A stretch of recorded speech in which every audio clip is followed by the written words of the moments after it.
ရွှေဘုံရွှေနဲ့ချီရသူရဲ့ရမဝေဒနာများကိုငုံဆောင်တီးလို့ဆိုပြရတော့မယ်ဂုံးလူချလို့ရဲ့ချင်သူရဲ့ရှောင်းပေကတမင်တကားစိတ်တလားခွေရှေးရေးစေရဲ့ဒီဆောင်သမားတွေနဲ့လာချီလာခွေ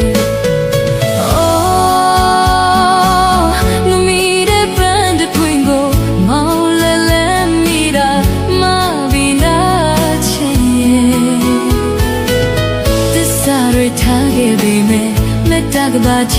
ခဲ့ပြီရွှေဘို့ရွှေနဲ့